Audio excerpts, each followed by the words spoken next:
And this Hangout is now live on air. Good morning, good evening, good afternoon, everybody. My name is Garrett Zimmer, aka PB Jelly Games, and we are happy to bring you guys to the after chat for Minecraft Edu. A couple of things that we want to tie up before we introduce the people who are joining us today with a special fancy to our host of the evening. Minecraft Ed After Chat, or Minecraft Edu After Chat, I should say, is the Minecraft educational Ed Chat on Twitter. Happens every Tuesday night at 8 p.m. So if you're free, don't miss it. If you're not free, make some time. It is really, really valuable to hang out with amazing educators for about an hour covering various different topics. So make sure that you guys follow us. We are officially now using the hashtag MinecraftEDU. And the after chat, as we have it here, is the broadcast on air where we get together with the host of the evening and we talk a little bit about the highlights. So we're going to get a chance to actually cover the basics and the highlights of what we talked about tonight. And the topic was... Well, actually, you know what? I'm going to introduce Sarah because the topic's not coming off the top of my head. I'm going to have to actually look at the screen. It's getting started with our littlest learners. There we go. So getting started with our little learners in Minecraft. And without further ado, I will first of all introduce you to Sara Richards, who is our fantastic host for the evening. She's been working with Minecraft for about a year now. Correct me if I'm wrong. 3. Sorry? 3 years. 3 years. There we go. See, I did that on purpose just to make sure you corrected me. So 3 years. I apologize. 3 years working with Minecraft and little learners. And then, Sarah, if you'll do us the favor of introducing Mark. So, Sarah, why don't you go ahead and give us a little bit of an introduction on yourself and what your experience with Minecraft in an educational setting is. Okay. I'm Sara Richards. I live in Austin, and I work as an instructional technology specialist. And we started using Minecraft in our school about 3 years ago, and it was a student request. They wanted to use it in school, and so we investigated its educational benefits and found that they were really kind of interesting. So we tried it out, and I started with older kids. I played Minecraft myself, but I wasn't confident in how to use it with kids right away, so I started with older kids. And as the years have gone by, I have gone younger and younger and younger. And so this past year, we started with first grade and went great. Excellent. Are we still with you? Do you see me? Yes, we can see you and we can hear you. We have unfortunately lost Mark, but I'm sure he's going to join us very, very soon. Must have been, I know he's been dealing with a couple of internet issues, so hopefully he's not dropping out for too long. So Sarah, there we go. We do have him back. So perfect introduction, Sarah. Your experience in answering the questions is going to be perfect. Let's go ahead and introduce Mark. Mark Grundell is right there back with us. So Mark, go ahead and introduce yourself to us. Hi, I'm Mark. I'm a 5th grade teacher in southern New Jersey. I've been using Minecraft for about a year, and I also work for a private STEM company in the summer, and we have some experience working with some of these little learners, and I just want to thank you, Sarah, for all the great insights and ideas you gave me. I'm excited to bring them back to my camp and working with my 6- and 7-year-olds in Minecraft this summer. So thank you again for joining us. And, awesome. Thanks for having me. Yeah, let's jump right in. All right, to our chat. So question 1, Sarah, was what strategies are effective for getting the littlest learners started with Minecraft? And there were a lot of great answers, but did anything jump out to you that you thought was worth sharing and highlighting? I think people in general discussed that letting kids have time to explore the game was really beneficial. So, and I totally agree. Some of those kids are totally new to even being on a computer in the first place, so giving them time to just try it is excellent advice. Yeah, I love that, and I feel like we forget that they're 6, 7, 8 years old, and the world is it's so new to them, and we just need to let them explore and play and work together.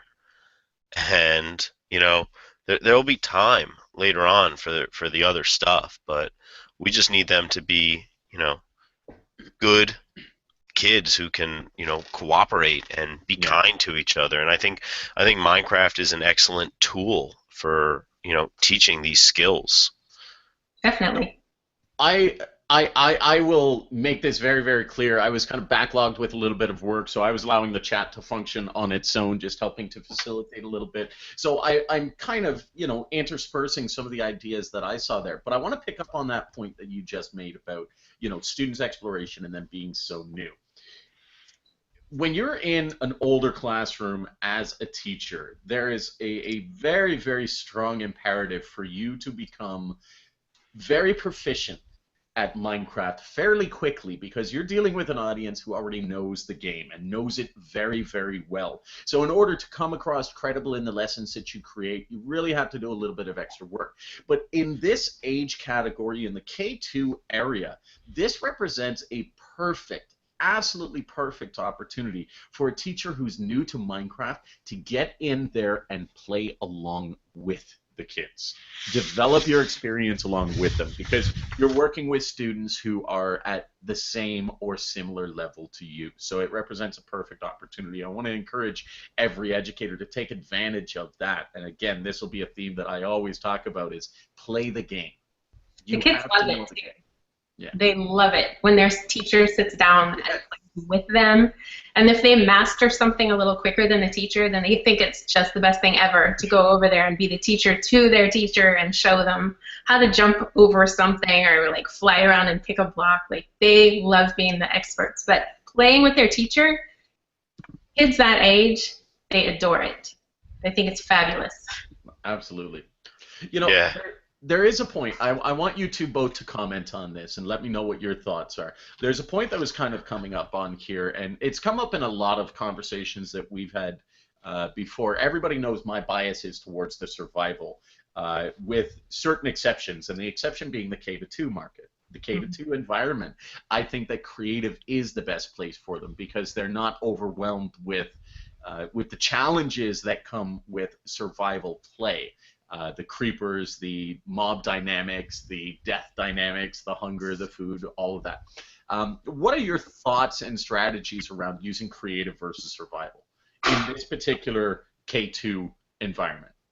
I have only used creative with this age group because they're still trying to master walking their guy around in the game. They're trying to figure out how to place blocks. And I think the stress of having to manage additional game requirements on top of just figuring out the controls would be stressful, and it would be frustrating, I think. So we don't even use survival with these littles yet. Excellent. I would be curious to see how the younger guys fare in a easy difficulty. I think the idea of creating that challenge where they are forced to collaborate and work together, to build a shelter or a structure in survival mode, I think that would have great collaborative benefits, where the kids really do need to communicate and express their ideas and share their thoughts. Working in groups, generating roles. One person might be the resource gatherer, another person might be the builder, someone else might be the lookout or something. But really giving the kids a purpose and a role, and forcing them to collaborate in order to survive, X amount of nights, or a single night. No, I could see doing that. Yeah. Because honestly, the kids pick up the controls pretty quickly. So I think you could do that. I think there would need to be a lot more teacher hands-on guidance, massaging the difficulties that come around Yes. with that. But I like that idea. Well, one thing, I'll make a point. For everybody out there, what I would like to know is, if you're an educator in the K2 setting, the K2 cohort, and you are using methods of survival, or you're using survival mode or more challenging modes for your students, please let us know in the comments what your experiences have been so far and where you see the challenges, the pros and the cons, because I think this is valuable information for the rest of the educators out there to see where it's been experienced. And if you're watching this live, please ask a question in our Q&A, Yep. or even just state it as a comment, and let's hear your thoughts on creative versus survival mode for the youngest learners. And do you think that would be a benefit, or is one game mode more appropriate than the other? I'd love to hear your thoughts. I will say that second graders are much more adept at the game. So even to lump them in with kindergartners, they are so different each year. Yes. From kinder to first to second. Their skills and abilities grow so quickly that I don't know that I would try survival with kinder, maybe not even the entire year, but I could totally see doing that later in first grade or at any point in second grade. Just at least with my second graders, they're pretty adept. Interesting. Yeah. All right. Well, listen, we all know that some of the challenges that come with, and as we discussed in the last question, some of the challenges that come in are collaboration, teamwork, the behavioral aspects. So this leads us right perfectly into question 2, if I may segue into question 2. And Q2 was, how do you set and maintain in-game behavior expectations with this particular group? What works really well for keeping them on task? And this, I think, becomes a challenge for every single educator, but let's focus on the K2 environment. So, Sarah, how do you set up your behavior expectations with your students? And did you see anything on the Twitter chat that really stuck out? Yes. We always, no matter what age group I'm working with, we write the rules together so that they have ownership in what the rules are, so that they, we all agree that we're going to follow these rules. But somebody brought up a good point in the chat about how, little kids maybe don't have that much experience in the game to even be able to come up with rules to contribute. And so to let them have just some game experience with no rules at all at first, just like right off the bat, start a game, maybe show them a couple controls, and then just set them loose and see what happens. And then that was Gabe Howard. Yes. Yeah. And then just see what happens in the game. And then they have a framework to look back on. So they actually have something to contribute to the rules and the discussion about how should we behave in the game. Why is it important to stay in our own area or to, help to work together nicely? Because they'll have seen some of the errors that have come through without those rules. It's interesting. I'm going to interject again one more time, because in the mainstream market, when you're dealing with kids who are 13, 14, 15 years old, you get into the segments of gamer psychology where you start to see the killers come out. Yeah. You start to see the griefers come out. And you start to see that type of environment. And that same thing can happen with the K2 area, with the younger kids. Maybe not necessarily as malicious an intent in some cases, but it can still happen. The challenge, though, is a lot of these younger students are playing at home alone on their laptops or on their iPads and don't necessarily have that social dynamic experience to be able to create rules or understand it. So I think that was a really, really brilliant point. Mark, thoughts from you? I was amazed how closely this question tied in with our first question, and how similar the answers were and how they mirrored each other. Where so many educators express the need to let the kids explore and be independent and just play the game so that they can learn the game in order to develop rules. And Spiri Howard, a former host and participant almost every week, she really did say how we need to encourage independence, we need to encourage critical thinking, and just let them be curious. Let them explore the game in order to better understand it, and then exactly what Sarah said. Once they've explored and they understand the game, then they can begin to develop rules. Interesting. So I've got a question for you, Sarah. what are the particular behavior challenges that you face in the K2 cohort? I mean, we all know, as we said, 13-year-olds, 14-year-olds tied up with emotions, and there's a lot of different things that can happen. What are the traditional or the typical behavior issues that you have to deal with and address for those teachers out there who are brand new to Minecraft and need to know what they're getting into? Couple different things come up quite a bit. Just being in general off task, which for that age happens out of the game just as much as it would in the game. Redirecting behavior. So if we're working on a particular project, you'll see sometimes kids looking through the inventory to find something cool like a sword, or they'll inevitably find potions, and then they'll start to try to figure out, how can I use this potion on myself or other people, so they'll get distracted and off task. So that, you just walk up to them and quietly redirect their attention back to what we were supposed to be doing. Sometimes you'll see kids help their friend by doing something that the friend didn't actually want them to do. So they'll start little disagreements like, hey, I didn't want you to use that block, so just how do we resolve this conflict with our friend next to us? How do we solicit someone else's help appropriately? But that goes along with just that age's behavior, and like, how do I work in a team? Yeah. That's a skill they're learning, even just in the classroom in general.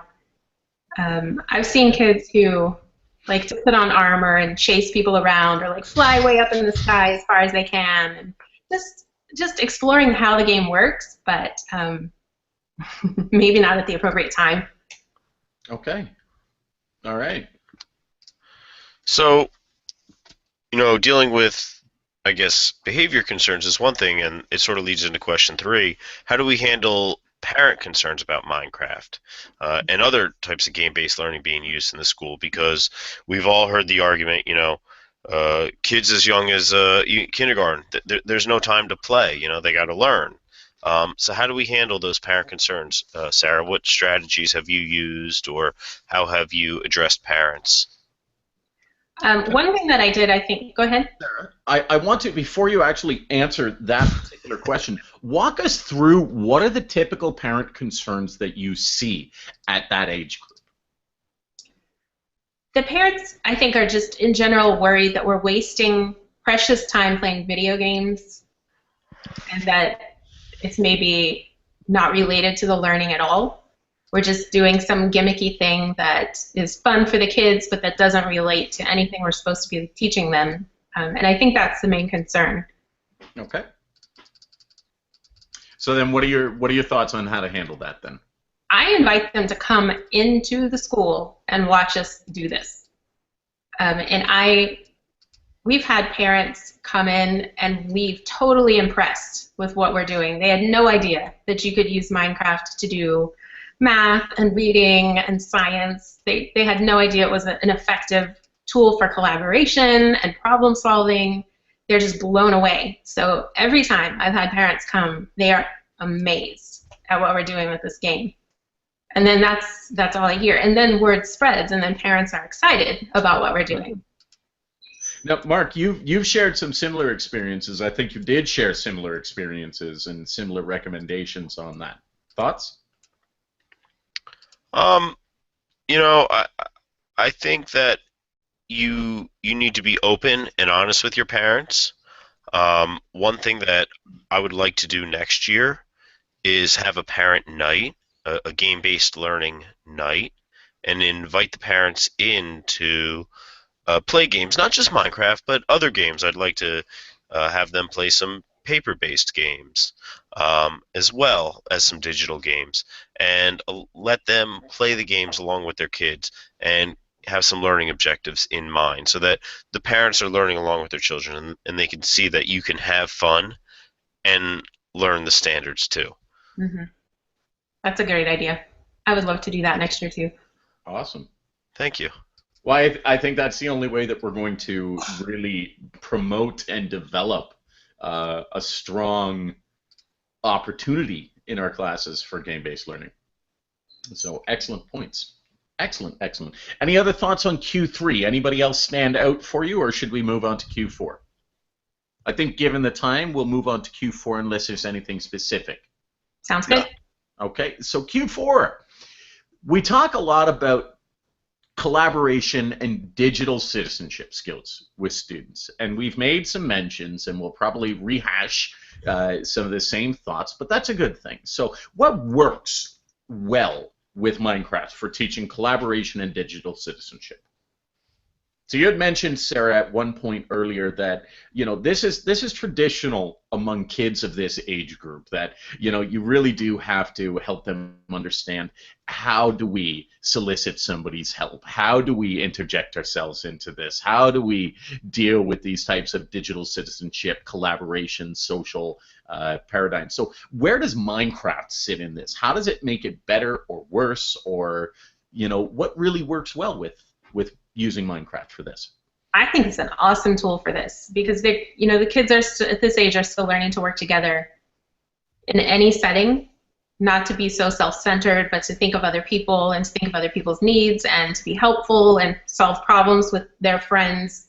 And it's a digital version of that. A lot of times we'll take positive reinforcement, like if the kids are starting to discover the chat, so that's something we'll talk about. Like if you need help, instead of yelling across the lab, you can type with your inventive spelling.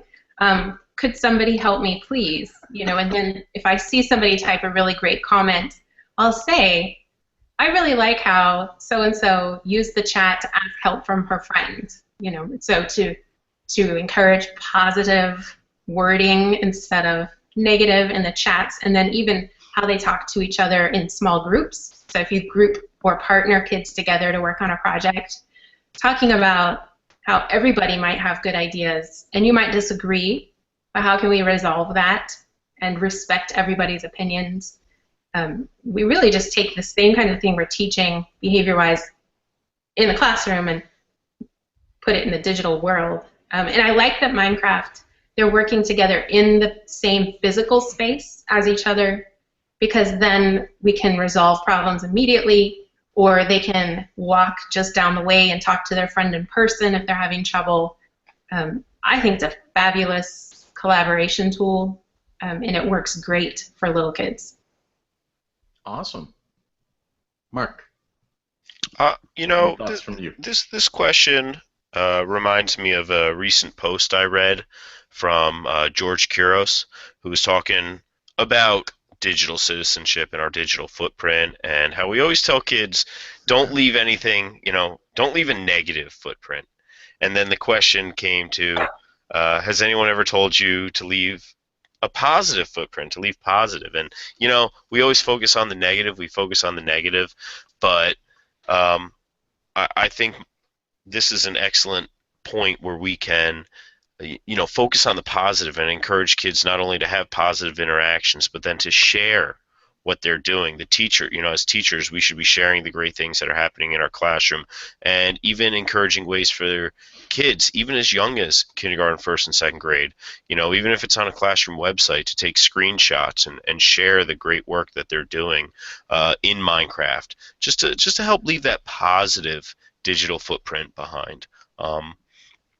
It's just something that came to my mind as I thought about this question.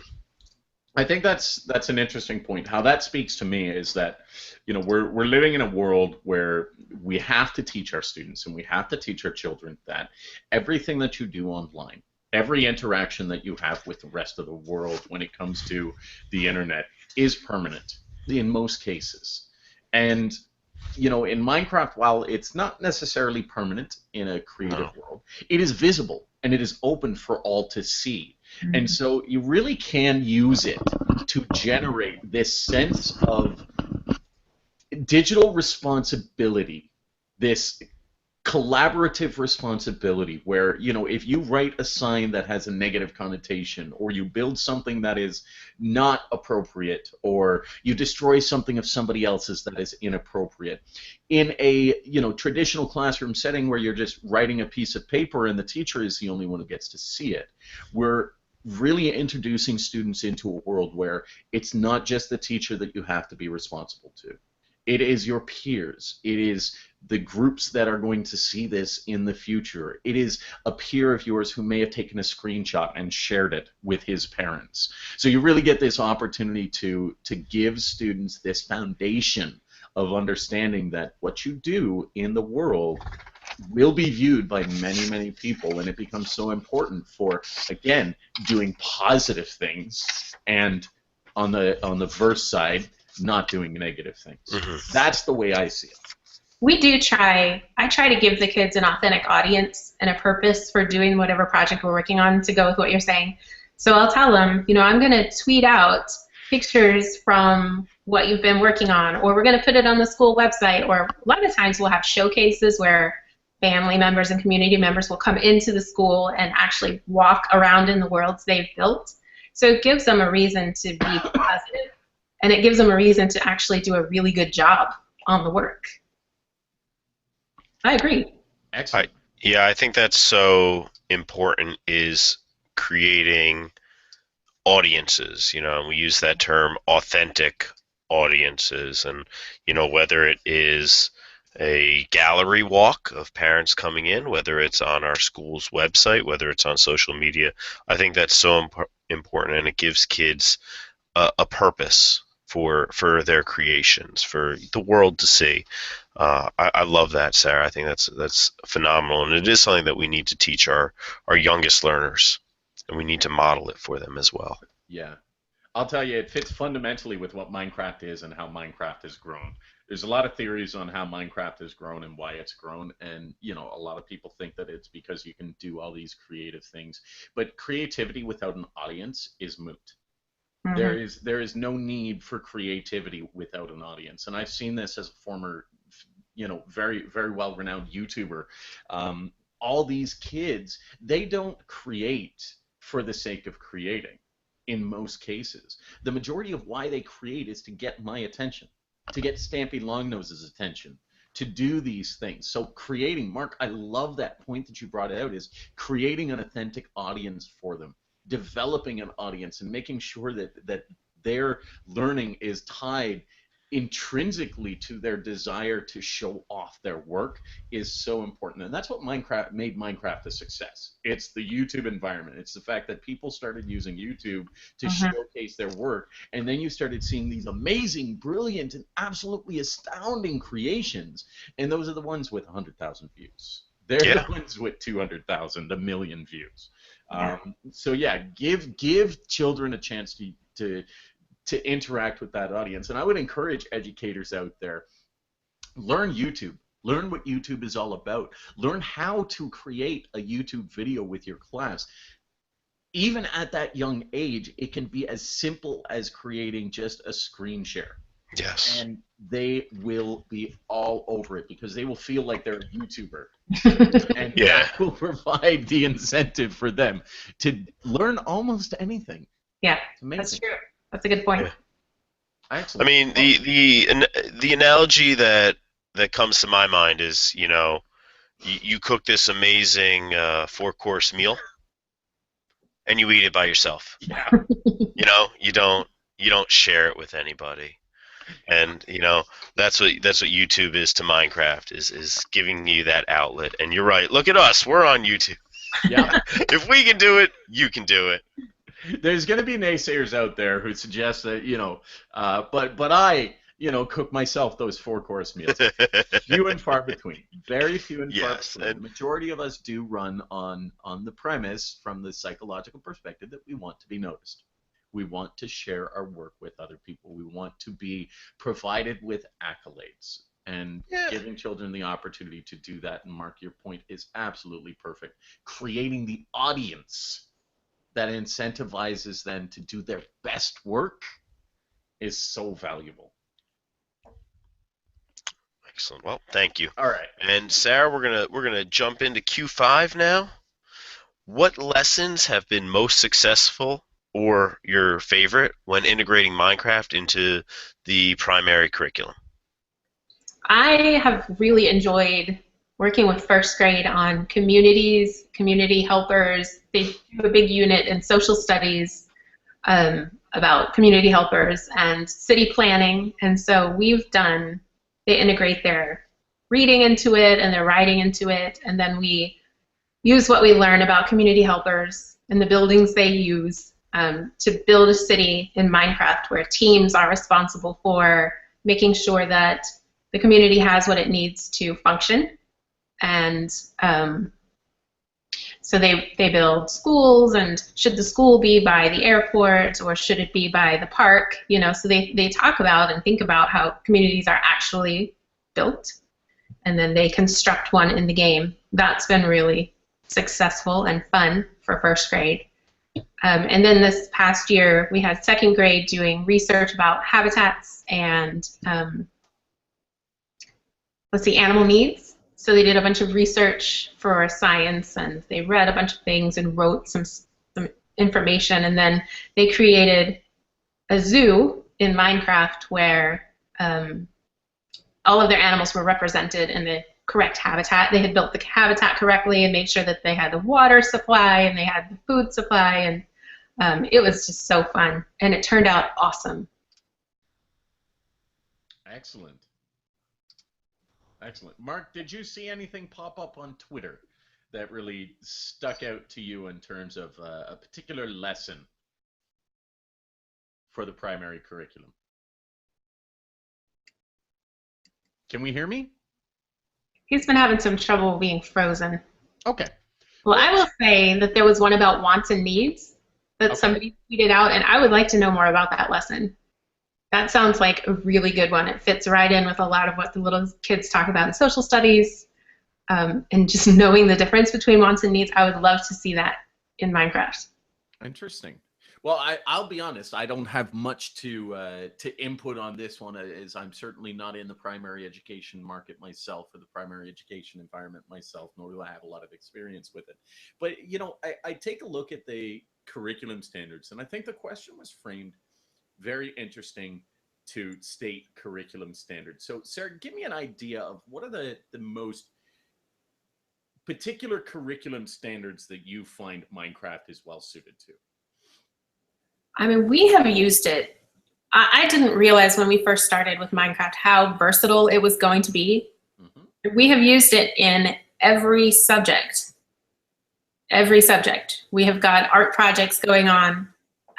We've got kids building scenes from a story where you can get on the train and like take a tour from beginning, middle to end of the story. We have kids making movies in Minecraft. We've got science projects going on. I was stories? Yes, they actually have made their own story and then filmed it in Minecraft. I'm just blown away at how many ways you can use it and with how many different standards. It's amazing. Absolutely brilliant. Yeah. Mark, you are back. I was going to say, was there anything that stood out to you as being a particular favorite that was out there on Twitter? No, I just love the idea of the community planning and the building, and I think that is, an essential part of the younger students' curriculum, and just how not only can you literally build your community physically, but you're also building a community among your learners inside of Minecraft, and I think that it's such a great tool for teaching community because you are working collaboratively and collectively. So I love that idea of tying in community and the city planning into Minecraft. And I mean, you want to talk about standards, but the research, and looking up the materials and looking at the map and the spatial skills that students are focusing on. It's so many standards. But the kids don't see it that way. They're having fun. They're learning about each other. They're learning about their neighborhood. What was interesting to me is how this question was very framed towards the curriculum standards. And Sarah, you had mentioned that this is not necessarily part of the curriculum standards, but it is something that we do have a responsibility to teach our young learners, and we covered this a couple of times in this conversation already, where it's the collaboration. It's the teamwork. It's the social development. It's the social interaction that really become, almost on par with the curriculum standards. So using Minecraft, you get this non-traditional approach that bridges two particular challenges that we have to overcome with our students, that we have to teach them, which is the social and the curriculum. And to tie those in at the same time far surpasses any traditional method of classroom use or classroom pedagogy that we can think of. So Yeah. again, strike one for Minecraft as, an amazing versatile tool. I think at that, we will leave it off. We've gone a little bit on the overtime, as we typically always do, because we love having these conversations with our fantastic hosts. But I want to thank Mark. I want to thank Sara Richards for hosting. And I want to thank all of you guys out there who join us every single Tuesday night using now hashtag MinecraftEDU for our Twitter and chats. Next week topic is Mark. I will leave this one to you. There we go. I'm sorry, what? What is next week's topic, Mark? Why don't So you introduce next week we are continuing with our author series. We have Mark C. author, Mark Cheverton, author of the Game Night 999 series, along with Sean Fay Wolf, author of the Elementia Chronicles. Excellent. I'm going to say educators. Excellent authors, excellent educators, great guys, transparent. They're going to offer us some great insights into literacy, reading and writing, speaking and listening. It's going to be an exciting chat. Check it out. Check them out. Follow them. One of the vital things that I want to make known about these two authors is they don't just write their books and leave it at that and hope that people buy them. They are both very, very engaged with the education community, and Yes. they meet with educators on a regular basis to talk with their classrooms, to talk with the students about the challenges they're having with writing and how to overcome that, and why especially Minecraft makes a particularly good method for engaging kids in the writing process and the reading process. So. Yeah, both these guys have given up their time. They've Skyped with my children. They've gotten them excited about reading. They've gotten them excited about writing, and we'll talk more about that next week. It's going to be an exciting chat. I'm looking forward to it. Well, join us next week, but because we don't want to leave this off on talking about somebody else, we want to give a very, very, very big thank you to you, Sara. You have done an amazing job with tonight's chat. Thank you so much, and we look forward to seeing you in further chats. Any final comments that you want to make before we close it out? I just want to say thanks for having me. This was really fun, a new experience for me, and I enjoyed it. Thanks so much, and I can't wait to hear next week's chat. My personal children love both of those authors, so we will be tuning in. Awesome, and I hope that they can tweet through you. Absolutely. And they can offer their thoughts. Yeah, Sara, thank you so much. I learned so much from you tonight, and I'm really excited to bring back what I've learned to my classes. So thank you. Excellent. Thanks so much. Well, to all of you guys out there watching us from afar, from a distance, please don't hesitate to leave your comments in the comment section down below. We will be checking them regularly. And if you are missing us, or sorry, if you're catching us after the chat, please do not miss next week's chat. It is going to be a fantastic one. For now, Mark and myself, the co-founders of the Minecraft Edu Chat, or EdChat, are saying goodbye, and thank you very much. We'll see you next week. Thanks. Good night.